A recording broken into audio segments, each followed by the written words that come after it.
എല്ലാവർക്കും നമസ്കാരം. നമുക്കിന്നൊരു മുട്ടക്കറി ഉണ്ടാക്കാം. അതിന് വേണ്ടിയിട്ട് നമുക്ക് കുറച്ച് സബോള, ഇഞ്ചി, വെളുത്തുള്ളി, തക്കാളി, കശുവണ്ടിപ്പരിപ്പ് നമുക്ക് കുറച്ച് വെള്ളത്തിൽ വേവിച്ചെടുക്കാം. കശുവണ്ടിപ്പരിപ്പ് ഇതുപോലെ വലുത് എടുത്തില്ലെങ്കിലും കുഴപ്പമൊന്നുമില്ല. ഇതുപോലത്തെ നുറുക്ക് നമുക്ക് വാങ്ങിക്കാൻ കിട്ടും. അത് കുറച്ച് എടുത്താലും മതി കേട്ടോ. നമുക്കിതൊന്ന് കുറച്ച് വെള്ളം വെച്ച് വേവിച്ചെടുക്കാം കേട്ടോ. നമ്മൾ സവാള, ഇഞ്ചി, വെളുത്തുള്ളി, തക്കാളി വേവിച്ചെടുത്തിട്ടുണ്ട് കേട്ടോ. ഇനി ഇതൊന്ന് പേസ്റ്റ് പോലെ അരച്ചെടുക്കണം. ചിലർ ഇതിൽ വേവിക്കുമ്പോൾ മുളകും ചേർക്കാറുണ്ട് കേട്ടോ. ഞാൻ പക്ഷേ മുളക് ഇതിൽ ചേർക്കണില്ല. ഞാൻ മുളക് പൊടിയാണ് ചേർക്കുക. അത് ഞാൻ കാണിച്ചു തരാം കേട്ടോ. പിന്നെ മസാലപ്പൊടിയും ചേർക്കും. തക്കാളിയുടെ തൊലി നമുക്ക് കളഞ്ഞെടുക്കണം കേട്ടോ.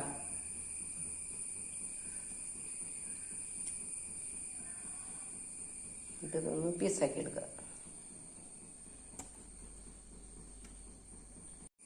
നമ്മൾ വേവിച്ചെടുത്ത ഐറ്റംസ് നന്നായിട്ട് അരച്ചെടുത്തിട്ടുണ്ട് കേട്ടോ.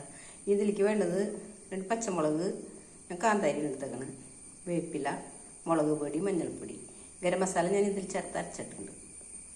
പിന്നെ വേണ്ടത് കസൂരി മെത്തി, അതായത് ഉലുവയുടെ ഇല. ചൂടായ എണ്ണയ്ക്ക് നമുക്ക് ആദ്യം തന്നെ മുളക് പൊടി, മഞ്ഞൾപ്പൊടി ഇടാം. ഉടനെ തന്നെ നമുക്ക് വേപ്പിലയും കാന്താരിയും ഇടാം.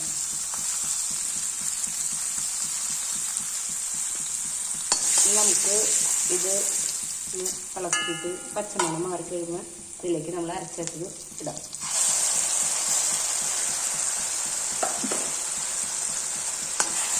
നന്നായിട്ട് മിക്സ് ചെയ്യാം.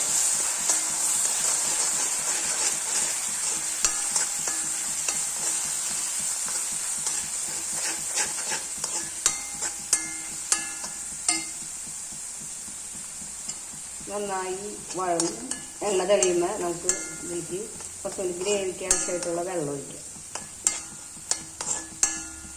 വെള്ളം ഇപ്പോൾ ഒഴിച്ചാലും കുഴപ്പമില്ല. എന്നാലും ഇതൊന്ന് വഴന്ന് എണ്ണ തെളിഞ്ഞിട്ട് ഒഴിക്കുന്നതായിരിക്കും നല്ലത്. ചൂടുവെള്ളം ഒഴിച്ചാൽ മതി.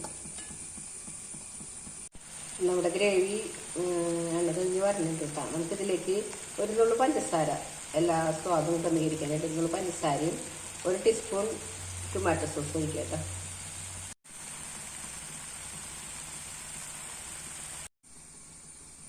നമുക്ക് ഇനി ഇതിലേക്ക് ഒരു നുള്ളു കസൂരി മെത്തി ഇടാം. മിക്സ് ചെയ്യാം.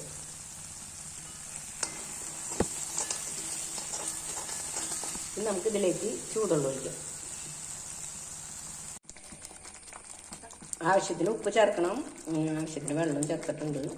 ഇനി നമുക്കിതിലേക്ക് പുഴുങ്ങിയ മുട്ടയിടാം.